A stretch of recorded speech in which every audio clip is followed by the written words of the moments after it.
এই ভিডিওটা দেখে কেউ যেন আমাকে আবার গালি দিও না, কারণ এই ভিডিওটা ছিল সেই জন্মাষ্টমীর ভিডিও। আর ইদানিং আমি এত লেটু হয়ে গেছি যে দিনের দিনের ভিডিওটা মানে কোনো ভিডিওই আপলোড করতে পারছি না।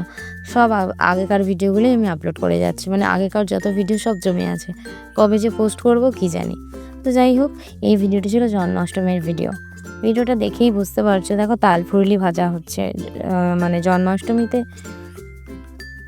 লাড্ডু গোপালকে সেবা দেওয়ার জন্য তৈরি করা হচ্ছে। এই অনুষ্ঠানটিতে বা যে কোনো পুজো অনুষ্ঠানে সবাই যে যার সামর্থ্য মতো ঈশ্বরকে নৈবেদ্য দিয়ে থাকে। কেউ ভোগ, অনেক রকমের ভোগ প্রসাদ, ফল প্রসাদ, মিষ্টান্ন দিয়ে। তো আমরাও সেদিনকে আমাদের ছোট্ট মানে আমাদের সাধ্য মতো ছোট্ট করে অনুষ্ঠানটা করেছিলাম, ঠাকুরের জন্য ভোগ প্রসাদ তৈরি করেছিলাম। তো প্রথমেই আমরা গোপালের তাল যেহেতু ফেভারিট, তো গোপালের জন্য তালের ফুরুলি করে নিচ্ছিলাম। আর এই তাল ফুরুলি অনেকে অনেক রকমভাবে করে থাকে। কেউ এই তালের যে গোলাটা থাকে, এই গোলার মধ্যে অনেকে আছে মানে চিনি, খোয়া ক্ষীর, তারপরে কলা, মানে পাকা কলা, কাঁঠালি কলা, এগুলো অ্যাড করে থাকে। কিন্তু আমরা আবার সেগুলো দিই না। আমরা সেদিনকে দিয়েছিলাম চিনি, মানে আমরা যেটা করে থাকি চিনি আর মানে মিষ্টি হওয়ার জন্য, আর নারকেল কোড়া, কাজু বাদাম, কিশমিশ এইসবগুলোই দেওয়া থাকে। তো যাই হোক, সেদিনকে আমরা শুরু করে দিয়েছিলাম লাড্ডু গোপালের জন্য ভোগ প্রসাদ রান্না করা। আর দেখুন বন্ধুরা, মানে যে তালের যে বড়াগুলো হচ্ছিল একদম সুন্দর গোল গোল একদম ফুলে উঠছিল। মানে মানে কোনো রকম কোনো ছিল না, মানে যেন মনে হচ্ছিল স্পেশালভাবেই কারোর জন্য করা হচ্ছে। আর সত্যিই তাই, মানে ওনার যেহেতু ঈশ্বরের জন্য তৈরি করা হচ্ছে, ঈশ্বরের তো কৃপা দৃষ্টি একটা থাকবেই, তাই না? তো যাই হোক, একে একে মানে প্রথমবার এক ব্যাচ ভাজা হয়ে গেছিলো, তারপর আবারও এক ব্যাচ ভাজা হয়ে গেছিলো।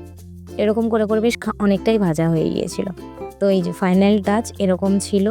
তালের ফুরুলিগুলোর কেমন হয়েছে অবশ্যই কিন্তু জানাবেন। গোপাল কিন্তু খেয়ে একেবারে ডান করে দিয়েছিল যে খুব সুন্দর হয়েছে। যদিও বা এটা অনেক দিন আগের ভিডিও, জানি অনেকেই হয়তো বলবে এতদিন পরে পোস্ট করছে, আসলে সময় পাচ্ছি না, শরীর খারাপ করে আর এইসব। তো যাই হোক, সেদিন কিন্তু আরও অনেক কিছুই রান্না হয়েছিল, যেমন গোপালের জন্য লুচি করা হয়েছিল, তারপরে সুজির হালুয়া ছিল, আর নিরামিষি কাশ্মীরি আলুর দম ছিল। অবশ্যই নিরামিষই হবে, তো একটু মানে সেই কবিরাজি আলুর দম টাইপের আর কি, আলুর দম ছিল। আর তারপরে সব মিলিয়ে ফল প্রসাদ, ভোগ, মিষ্টান্ন তো থাকবেই। সব রকম মিলিয়ে গোপালকে সেবা দেওয়া হয়েছিল। আর এই যে আমাদের মা লক্ষ্মী, তার ঘরটাও খুব সুন্দরভাবে সাজানো হয়েছিল। আর ঠাকুরকে তারপরে সব এখানে রয়েছে মালপোয়া, সুজির হালুয়া, তারপরে ছিল কিছু মিষ্টির প্রসাদ, তারপরে ছিল কিছু ফল প্রসাদ,